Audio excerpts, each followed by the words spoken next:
Good morning. Good morning.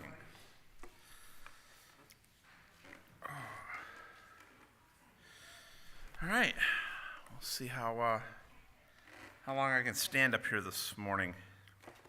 I'm getting nerve feelings back in my foot, and it's realizing that it got bashed.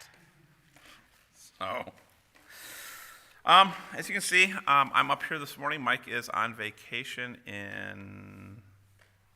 with one of his family somewhere, I forget where. So today we're going to be starting the new book, Wisdom of God. It's lessons 81 through 90. And we start off where David is made king. So before we get into that, let's open up in a word of prayer, and we'll begin. Dear Heavenly Father, I want to thank you once again for the opportunity to come forward and discuss a lesson on your person you made king, David. He went through a lot of challenges. He did some things right, and he did some things that, well, they weren't exactly right. But we're going to cover today. I hope that everybody can learn from David's example, grow from where they can. May your lessons come through, Lord, and may everyone go forward this week remembering that God can use each and every one of us, just like he used David. In your name we pray, Lord. Amen.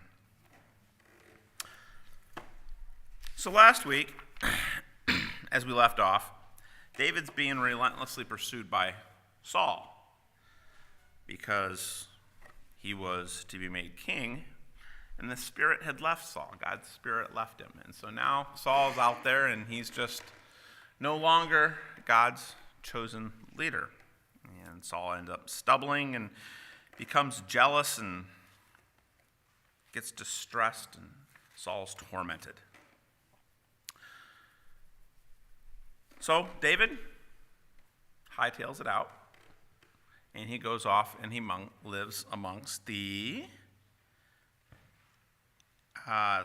the land of Israel to Achish, king of Gath. And while he was there, the king liked him and gave him a city, Ziklag, to live in. I hope I'm pronouncing a lot of these right. If I'm not, just gloss it over. I stumble over Old Testament names. And for a year, David and his men raided the enemies of Israel, all the while telling the king, oh yeah, I'm raiding people who are like the Israelites. So the king thinks he's doing his work.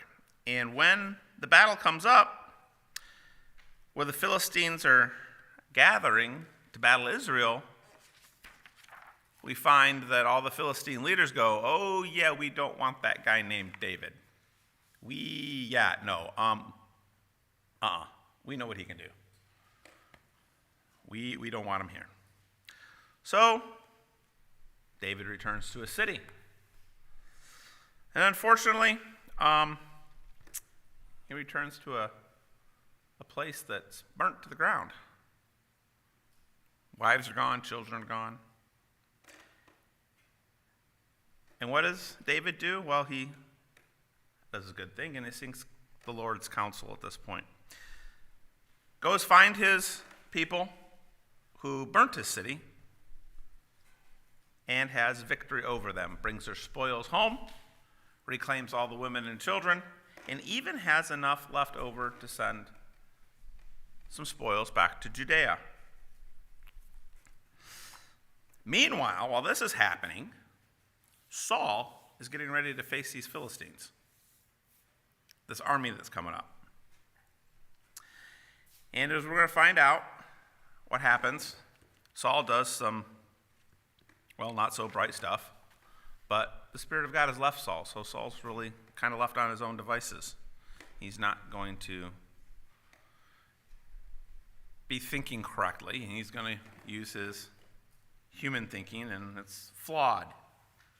So let's start off in chapter 31 of 1 Samuel. And we will read that, and we will see what happens with Saul. And I need to get to 1 Samuel 31. There we go. And in this battle he's going to go into. So let's start off there. Verse 1. Now the Philistines were fighting against Israel. The men of Israel fled before the Philistines and fell slain on Mount Gilboa. The Philistines overtook Saul and his sons, and the Philistines struck down Jonathan and Abinadab and Malchishua and the sons of Saul.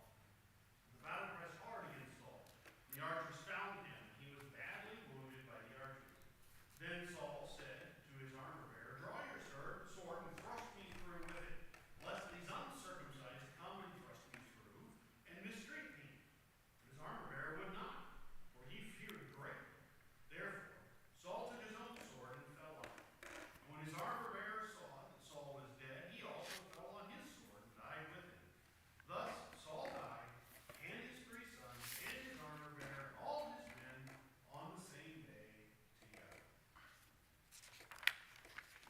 And when the men of Israel who were on the other side of the valley, and those who were on the other side of the Jordan, saw that the men of Israel had fled, and that Saul and his sons were dead, they forsook the cities and fled, and the Philistines came and dwelt in them. So it happened the next day, when the Philistines came to strip the slain, that they found Saul and his 3 sons fallen on Mount Gilboa. And they cut off his head, and stripped off his armor, and sent word throughout the land of the Philistines to proclaim it in the temple of their idols and among the people. And they put his armor in the temple of the Asherah, and they fastened his body to the wall of Beth-shan. Now when the inhabitants of Jabesh Gilead heard what the Philistines had done to Saul, all the valiant men arose and traveled all night, and took the body of Saul and the bodies of his sons from the wall of Beth-shan, and they came to Jabesh and buried them there. Then they took their bones and buried them under the tamarisk tree at Jabesh, and fasted 7 days. Thank you. So where's this battle happening? Mount Gilboa. And Mount Gilboa is, it has a note here that, so they gathered at Mount Gilboa. That's exactly what I'm saying. So the battle is described here as the mighty army of the Israelites are doing what before the Philistines? Running scared. And they're running scared because God has left Saul. He's no longer in charge. And in doing so, and in running scared, who dies in verse 2? Just his sons. Saul doesn't actually die yet. His sons, they overtook Saul, but the Philistines struck down Jonathan, Abinadab, and Malchishua. So all his sons have died there. There's 3 of his sons have died, not all. And Saul sees what's happening in this battle, knows he's losing. It's a major loss for the Israelites. And so as we go on and find out Saul is wounded, and so he asks his armor bearer to do what? Kill him. Now, as an armor bearer, if Jeff was wounded, and he asked me to drive a sword through him, I think that would be kind of, I wouldn't do that either.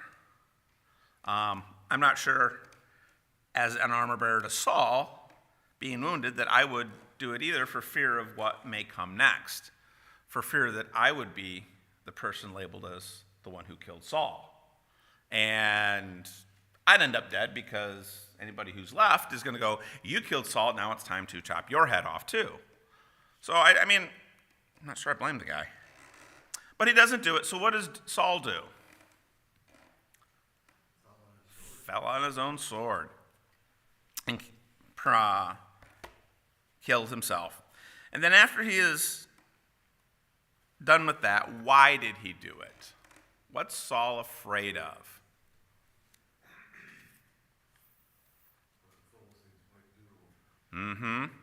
He calls him here the lest these uncircumcised thrust me through and mistreat me. Obviously, Saul has seen what the Philistines do with their dead kings that they've conquered, and it's not something that he wants to go through. So instead, he falls on his sword.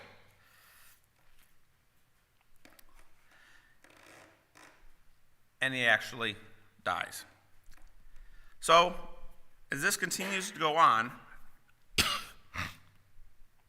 we find that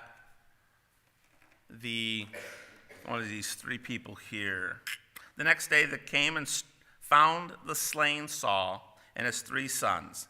They cut off their heads, stripped the armor, and sent the messengers throughout the land to carry the good news of the house of their idols, and to the people. They put his armor in the temple of Asheroth, and they fastened his body to the wall of Bethshan.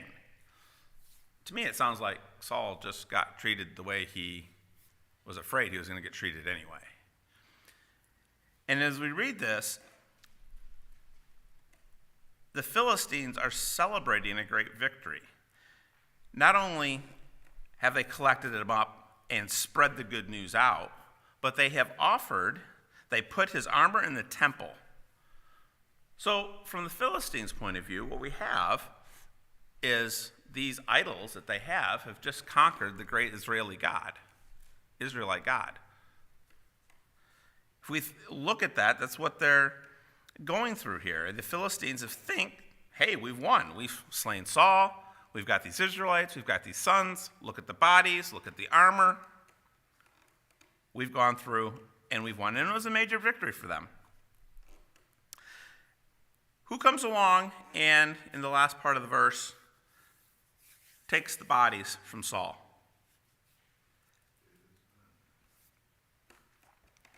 The inhabitants of Jabesh Gilead. Now, does anybody know why they might have done that?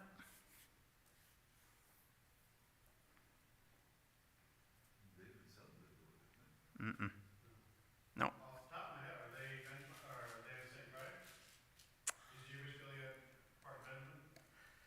The notes that I have say that Jabesh Gilead Saul had done them a favor.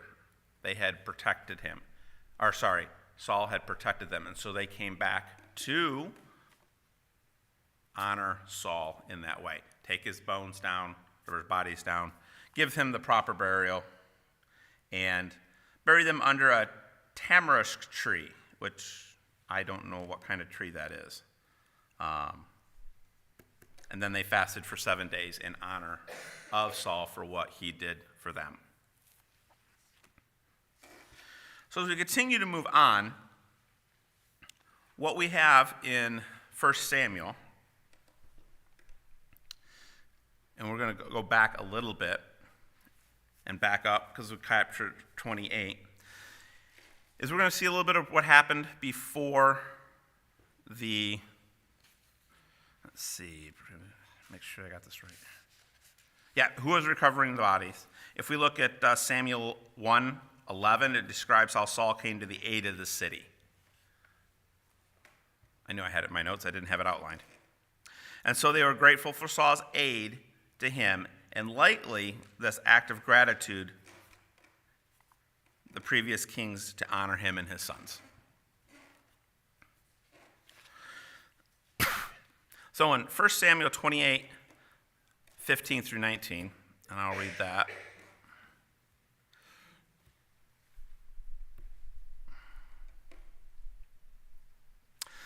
Then Samuel said to Saul, "Why have you disturbed me to bring me up?" Now, here, Samuel is not alive at this point. And Saul answered, "I'm in great distress, for the Philistines have warring against me, and the God turned me away and answers me no more, either by prophets or by dreams. Therefore I have summoned you to tell me what I shall do."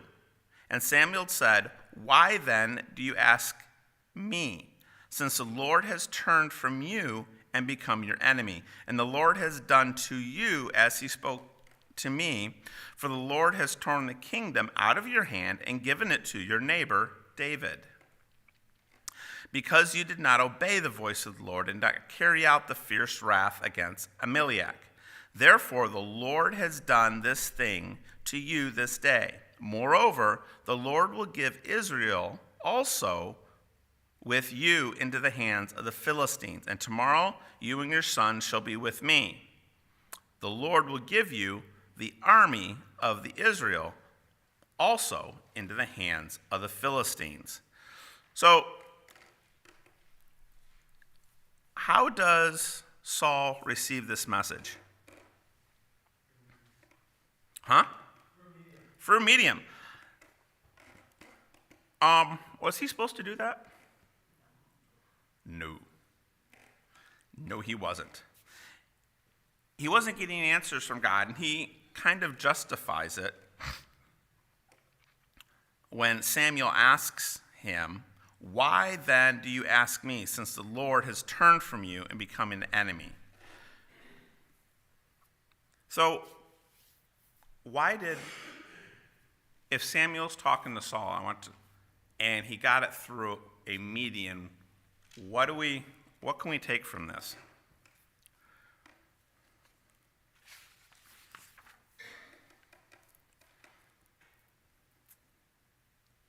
Was the median actually the one summoning Samuel? Or was God using... It was the power of God. I mean, the median had nothing absolutely to do with it. You know, things... I will not start that up. Okay. Because obviously I strongly disagree with Angie's material. Obviously. I don't think the meeting had anything to do with it. God has always said, that's evil, that's sorcery. He says it multiple times in the book, and in the Bible. But Samuel tells him the same thing that he has always been told so far. You're going to die, and your sons are going to die with you. And then it plays out in what we read in Samuel 31. Saul is going to end up dead. Excuse me. So with that, we're going to move to 1 Samuel. Ouch.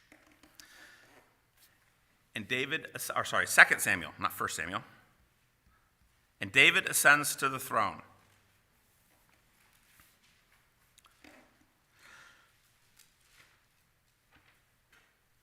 Now, Samuel actually, they say, didn't write this because he was dead. But it's a continuation of the story. It just continues right on in like it never left off. So, as we start in on 2 Samuel 2, 1 through 27, we'll go through this one and I'll start it off. 2 Samuel, first chapter. After the death of Saul, when David had returned from striking down the Amalekites, David remained 2 days in Ziklag. And on the third day, behold, a man came from Saul's camp with his clothes torn and dirt on his head. And when he came to David, he fell to the ground and paid homage. David said to him, "Where do you come from?" And he said to him, "I have escaped from the camp of Israel." And David said to him, "How did it go? Tell me." And he answered, "The people fled from the battle, and also many of the people have fallen and are dead. Saul and his son Jonathan are also dead." Then David said to the young man who told him, "How do you know that Saul and his son are dead?" And the young man who told him said, "By chance I happened to be on Mount Gilboa, and there was Saul leaning on his spear. And behold, the chariots and the horsemen were close upon him. And then he looked behind him. He saw me and called to me. And I answered him, 'Here I am.' And he said to me, 'Who are you?' I answered him, I am an Amalekite. And he said to me, stand beside me and kill me, for anguish has seized me, and yet my life still lingers. So I stood beside him and killed him, because I was sure that he could not live after he had fallen. And I took the crown that was on his head and the armlet that was on his arm, and I have brought them here to my Lord.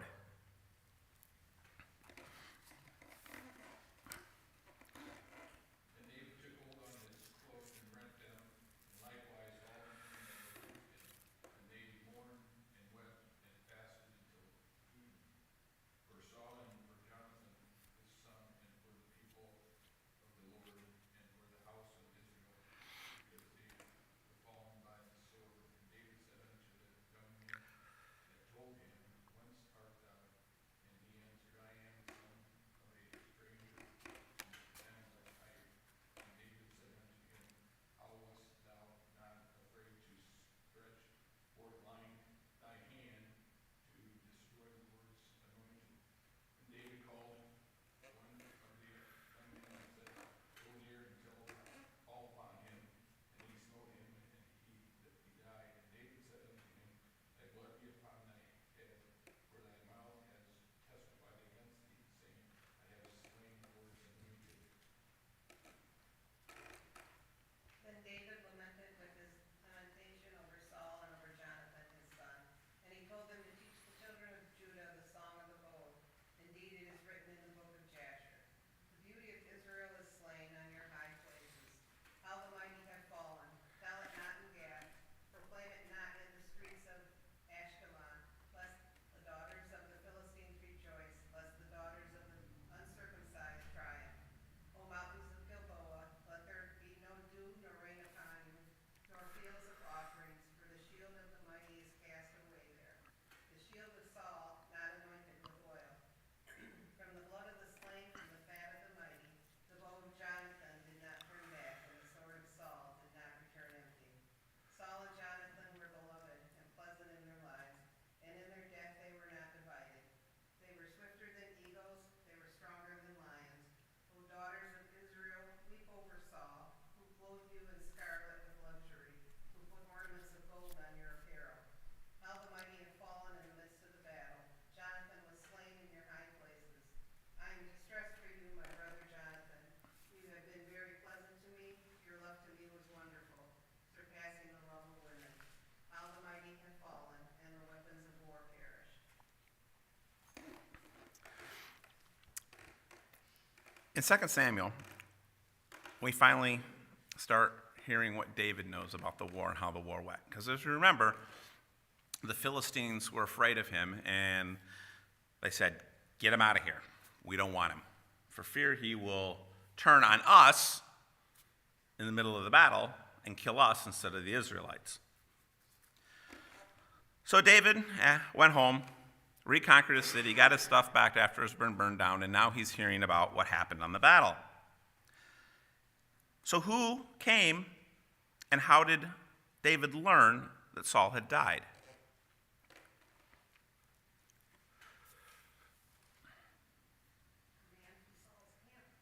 Yeah, and Amalekai brought the news. How did this man claim Saul had died? That he actually killed him. Well, what was that? Very bad idea. Very bad idea. Right there, flat out lie. I mean, he had it right up until the point of Saul was bending over his sword, and then it went wrong from there. How did the David and the others respond to Saul and Jonathan being dead? They grieved because Saul was still anointed by God. He was the one that God had originally said, this is it. And as David has in the past, David didn't kill Saul, even though he had 2 chances. He fled from him and he kept Saul alive. So he had some amount of respect for the guy. So how was the man treated once David figured this out? Yep, dead. He was treated by death because basically the guy told Saul that I have killed the Lord's anointed. And that deserves death. Was this a just punishment?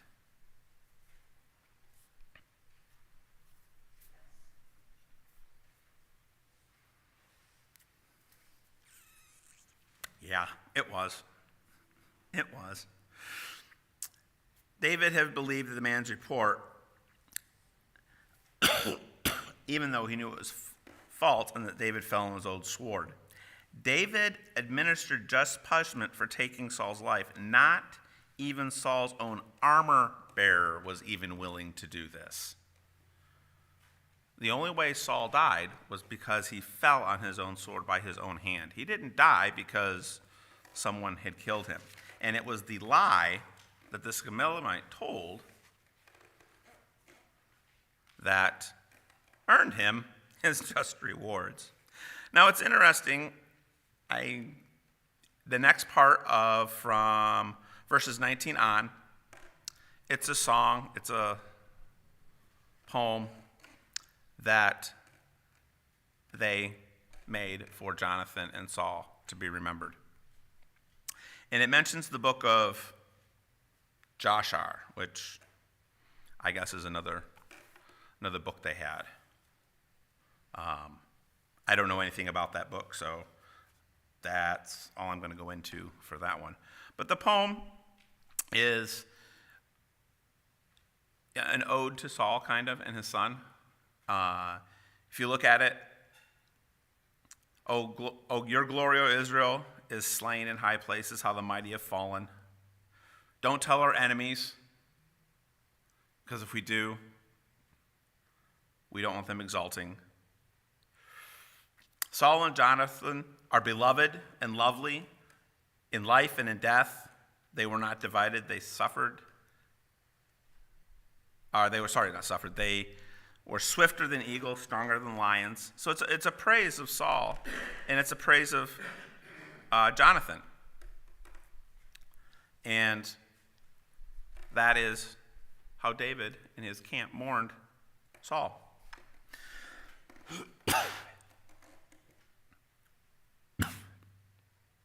Excuse me. And when we move on to 2 Samuel, we find out what happens next. So chapter 2, verses 1 through 4, and I'll read those. After this, David inquired of the Lord, "Shall I go up into any of the cities of Judah?" And the Lord said to him, "Go up." David said, "To which shall I go up?" And he said, "Go to Hebron." So David went up there, and with his 2 wives also, Ananan of Jezreel, and Abigail, the widow of Nabal of Carmel. And David brought up his men who were with him, everyone with his household, and they lived in the towns of Hebron. And the men of Judah came, and there they anointed David king over the house of Judah. So what did David do next? Exactly. He asked the Lord what to do. He is now faced with the fact that Saul is dead. He's no longer going to be pursuing him, no longer be trying to chop his head off. He has a clear line to the throne to become king. So what does he do? He asks God for help. What should I do next? What do I need to do? Where do I need to go? And how does God respond? Hebron, yes. Very specific guidance. I want you to go to Hebron and to go up there. How does this compare to how God responded to Saul when Saul had been asking for counsel and guidance that we heard just a few chapters earlier? No, Saul heard a lot of crickets. God was silent. How did the people of Judah respond?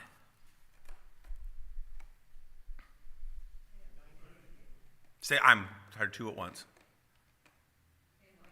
They anointed him king.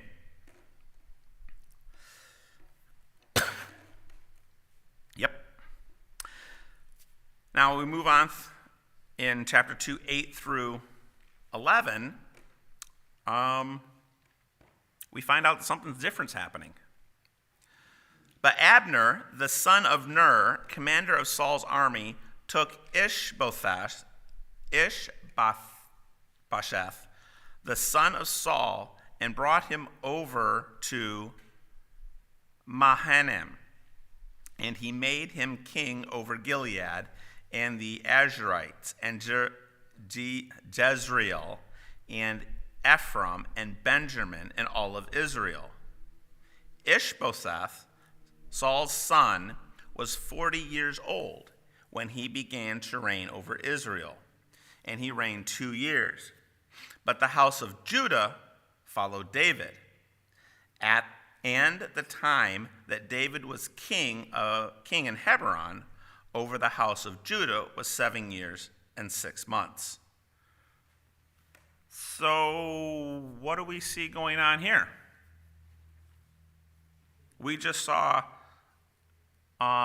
David made king of Judah, and they liked it. So what's happening here? You do.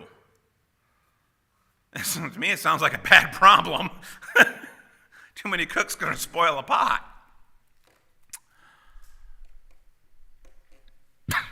So Abner made Ishbosheth king over all of Israel. Now, what's the difference between Israel and Judah?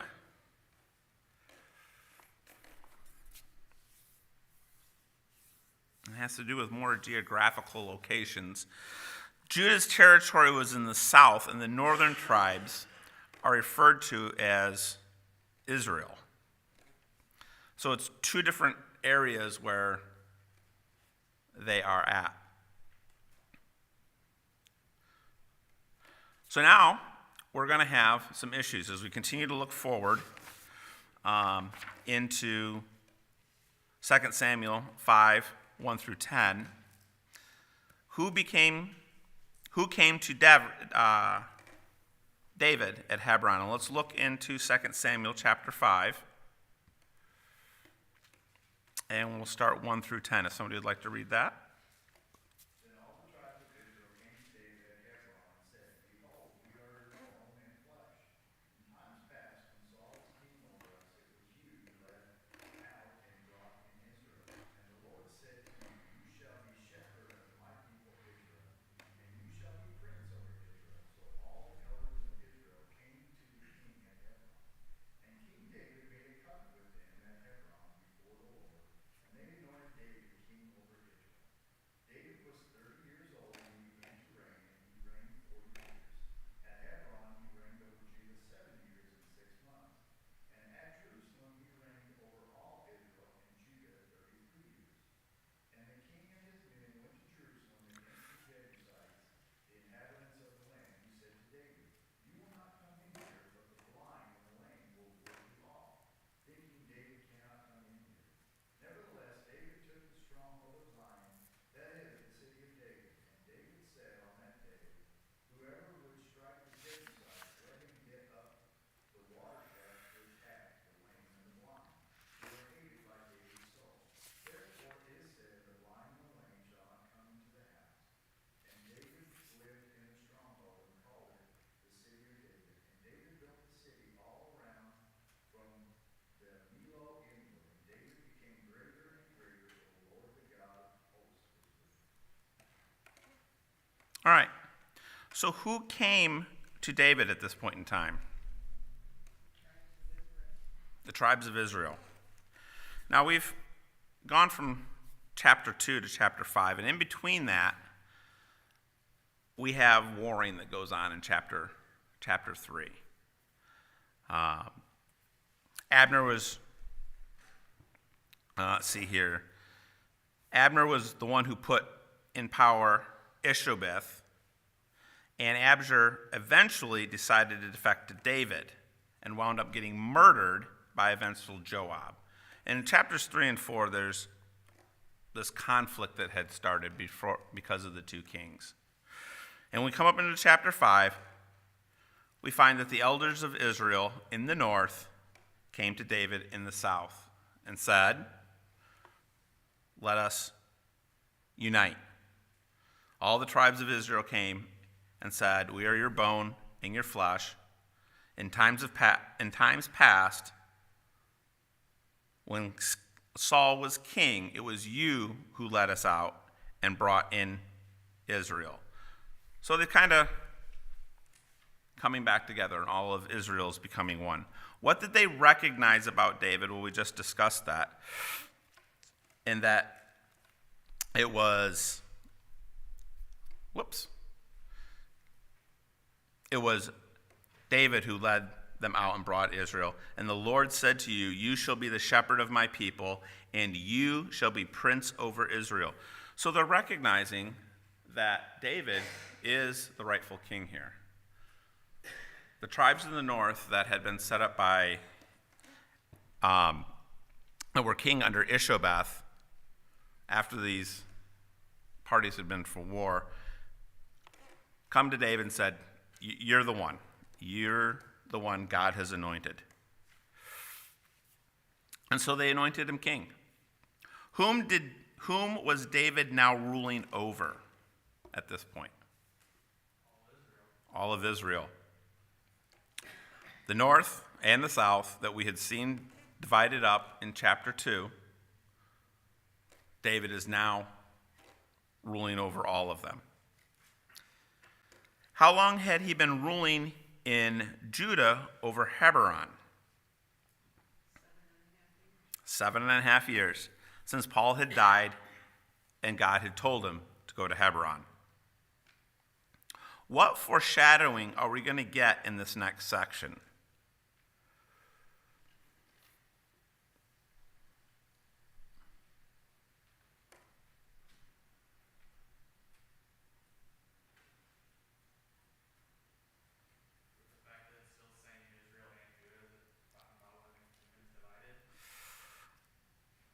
Let's see here, and I'll pull it exactly. I'm looking for it because I touched my screen and I shouldn't have.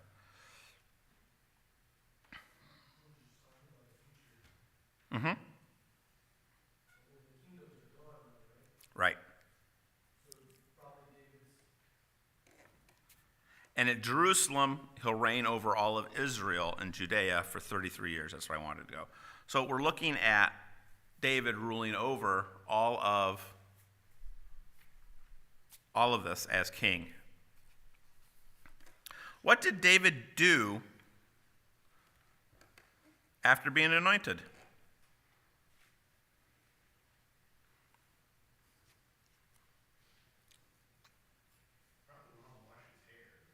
I would have. And then claimed a new capital called Jerusalem.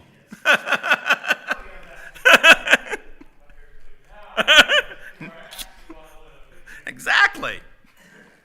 He went to Jerusalem against the Jebusites, the inhabitants of the land, and said, "You will not come in here."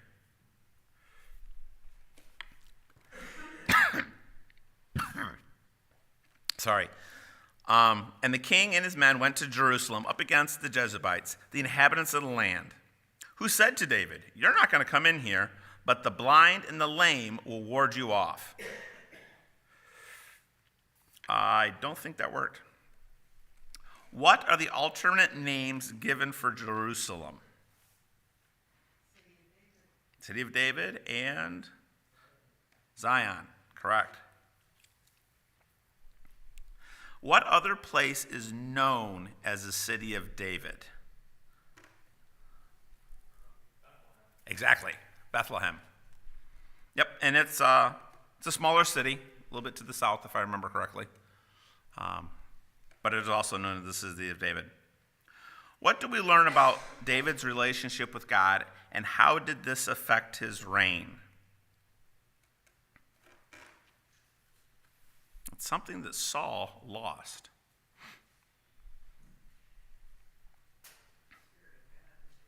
Exactly. In verse 10, we learn that David became greater and greater, for the Lord, the God of hosts, was with him.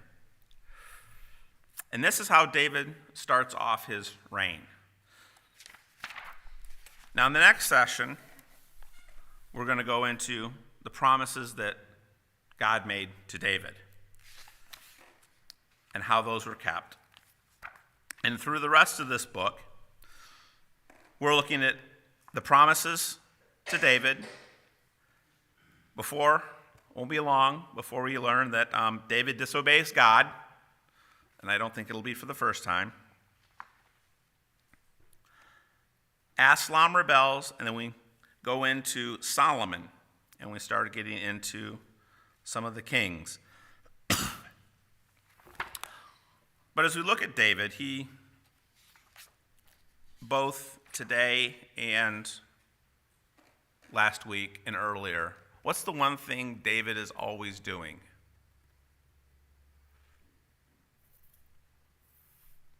So far, what's the one thing? I'm going to say so far because he doesn't always do it. What, as we will learn, he makes mistakes. What's the one thing he's doing consistently? Myron? Thank you. Yes, he's consulting God. We saw it today when he learned of Saul's death. He asked God, what do I do next? Where do I go next? What should I be doing? We saw it earlier when he consulted God many times as Saul was prosecuting him and chasing him across the land. So David has started out on the right foot, I think. He has honored his Saul, which was the fallen king. He's continuing to ask God, what do I do, and follow his instructions. And as we learned in 10 today, that he became greater and greater. Why? Because God, the Lord God, hosts, was with him. And as long as God is with David, David will prevail. We'll see in some future lessons that David messes up, and there's some consequences for that. Some of them are far-reaching. They don't actually happen instantly. It's a nice thing about consequences, I guess. Sometimes you reap, I won't say the benefits, but you reap the consequences for a long time. And we'll go into seeing those. So this is how David was set up. He starts off, I think, on the right foot. I think he gets in there. And so far, God is with him. Any comments on questions?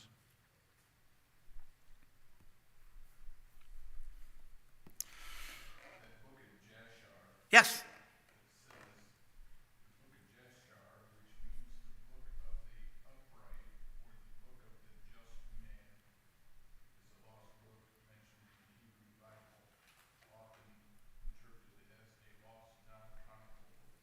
Oh, okay.